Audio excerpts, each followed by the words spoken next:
Why creativity is a business superpower. Level C1. Advance. For a long time, many people treated creativity as something soft and optional, a nice extra. A talent for artists, designers, musicians, and maybe marketing people. Real business, in this old story, was about numbers, discipline, strategy, and efficiency. Creativity was decoration, a colorful layer added after the serious work was done. That story is outdated. In modern business, creativity is not decoration, it is infrastructure. It is one of the strongest competitive advantages a company can develop because it helps you do what every business must do to survive. Solve problems, adapt to change, and create value that others can't easily copy. When the world is stable, efficiency wins. When the world is unstable, creativity wins. And the modern world is unstable in exactly the ways that matter for business. Technology shifts quickly. Customer attention moves fast. Competitors can appear overnight. Supply chains break. Platforms change rules. And the same product can become a commodity within months. In this environment, the ability to produce novelty with purpose, to create solutions that feel obvious only after someone invents them, is a superpower.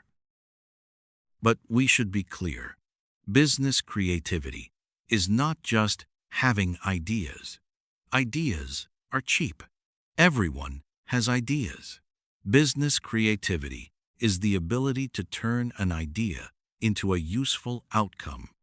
It includes insight, experimentation, communication, and execution. It's creative thinking, plus the discipline to make it real. So what does creativity actually do for a business? It gives a company 5 deep advantages: differentiation, speed of learning, resilience, customer connection, and talent attraction. These advantages can show up in a new product, a smarter process, a better brand, a better culture, or a new business model. Sometimes they show up as a small improvement that saves millions. Let's start with differentiation, because in competitive markets, this is everything. When many companies can produce similar things, customers stop caring. Products become interchangeable. Price becomes the main reason to buy. And when price becomes the main reason to buy, businesses are trapped in a race to the bottom. Creativity breaks that trap. It allows you to create a reason to care. That reason might be design, storytelling, ease of use, emotional meaning, or a new way to deliver the service. It could be a smarter interface, a smoother customer journey, or a product feature that solves a problem people didn't even realize could be solved. A good example is when a company takes something ordinary and makes it feel special through experience design. Many cafes sell coffee, but a brand can create a specific atmosphere, a ritual, a sense of identity. Suddenly, the customer is not just buying a drink, they are buying a feeling. That feeling is hard to copy because it's a system of details: design, language, staff behavior, music, packaging, and consistency. Creativity creates a moat. Now, some people might say, but creativity is risky. Businesses need predictable results. That is true in a narrow sense, but not being creative is also risky. In a fast-changing world, the biggest risk is becoming irrelevant while you stay efficient at the wrong thing. This leads to the second advantage, speed of learning. Creativity is closely connected to experimentation. A creative business does not only plan, it tests. It builds small prototypes, runs pilot programs, creates A/B experiments, tries new messaging, changes a process for one team, learns from feedback, and then scales what works. In other words, creativity is a learning engine. It helps the company gather reality quickly. This matters because many business failures are not caused by lack of effort. They are caused by wrong assumptions. A company believes customers want X, but customers want Y. A company believes price is the main driver, but trust is the main driver. A company believes people want more features, but people want simplicity. A company believes a market is large, but the paying segment is small. These are not problems you solve with more spreadsheets. You solve them with creative experiments that test the assumptions. The third advantage is resilience. Resilience is the ability to adapt when the plan breaks. And in business, plans break constantly. A supplier fails. A platform changes policy. A competitor releases something better. A regulation shifts. A trend dies. If your business is built only on one fixed method, you become fragile. Creativity makes a business flexible. It helps you ask, what else can we do with what we have? Can we serve a different customer segment? Can we reposition the product? Can we bundle services differently? Can we simplify? Can we move from selling products to selling subscriptions? Can we partner instead of competing? Can we build a community? Can we use the same core capability in a new way? This kind of thinking is not a luxury. It can be the difference between surviving a crisis and collapsing. The fourth advantage is customer connection. Businesses often talk about value, but value is not only functional, it is emotional and social. People buy things to solve problems, but also to feel something: security, pride, belonging, excitement, comfort. Creativity helps a company understand and communicate these deeper motivations. This is why good brands feel like relationships. A brand can be trusted, fun, rebellious, calm, intelligent, or premium. Those qualities are not created by numbers. They are created by creative decisions, tone of voice, story, design language, and the consistency of the experience. When customers feel a connection, they become less sensitive to price and more forgiving of small mistakes. That connection is a real asset.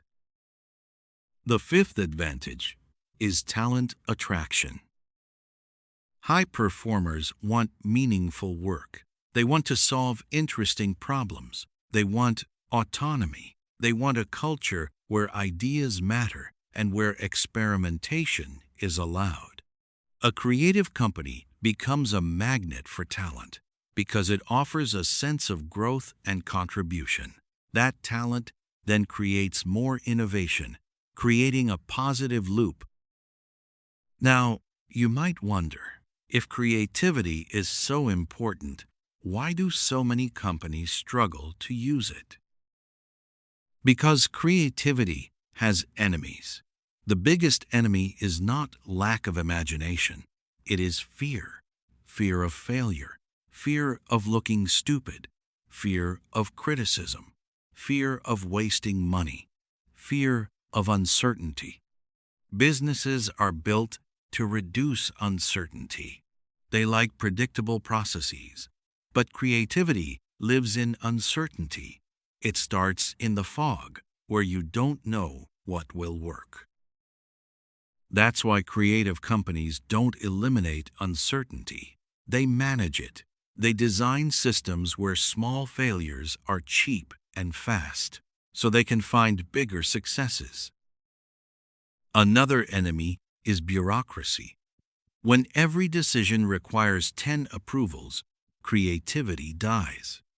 Not because people become less intelligent, but because the cost of trying becomes too high. Creative work needs speed and trust. Another enemy is the myth that creativity is a personality type. Many companies believe creativity belongs to a few gifted people. In reality, creativity is a skill. It can be trained. And more importantly, creativity is often a team outcome. One person has an insight, another person makes it practical, another person communicates it, another person tests it, another person improves it. Creativity becomes a business superpower when it is not treated as a rare talent, but as a normal process. The biggest misunderstanding is that creativity means randomness. Many leaders picture creative work as a wild storm of ideas with no structure and no accountability. That image is common in movies: the genius artist, the messy studio, the sudden inspiration. But business creativity is not a lightning strike. It is a system for producing useful novelty under constraints. In fact, constraints are one of the strongest engines of creativity. When people have unlimited time, unlimited budget, and unlimited options, they often freeze.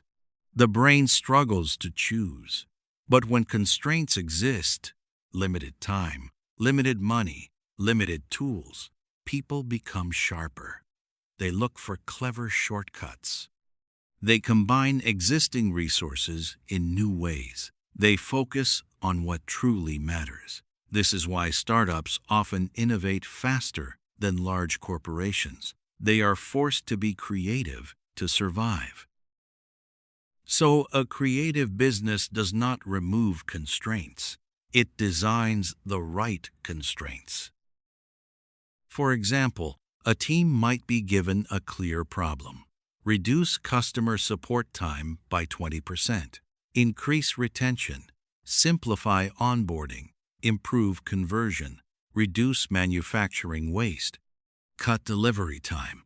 Or create a new product line for a new audience. A clear problem gives creative work a direction. Without direction, creativity becomes entertainment. But direction alone is not enough. Creativity also needs psychological safety. Psychological safety does not mean no pressure or everyone is always comfortable. It means people can speak, propose ideas, and run experiments without fear of humiliation or punishment. In many companies, people have ideas, but they don't share them because the social risk is too high. A manager might react with sarcasm. Colleagues might mock. Failure might be punished. When that happens, the company loses hidden value every day because ideas stay silent. A culture of creativity is really a culture of honest thinking. People must be allowed to say, "This process is stupid. Customers are confused. Our messaging is unclear. This feature is useless." Or, "We are solving the wrong problem." If people cannot say uncomfortable truths, the business becomes blind, and blindness is expensive. At the same time, psychological safety must be balanced with standards. The goal is not endless brainstorming. The goal is useful improvement. This is where creative discipline comes in. Creative discipline means you treat ideas like hypotheses, not like opinions. You don't argue forever. You test. A team says, "We think simplifying onboarding will improve retention." Then they build a quick prototype, test it with users, measure the result, and decide. This turns creativity into a loop. Imagine, build, test, learn.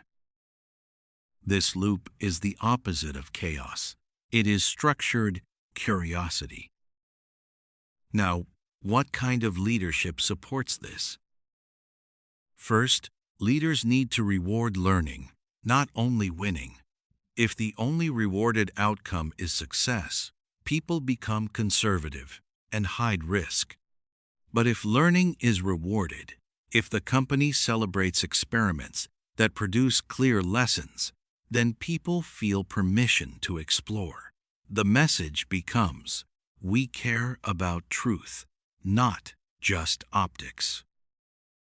Second, leaders need to protect time for creative work. Many organizations are busy all the time.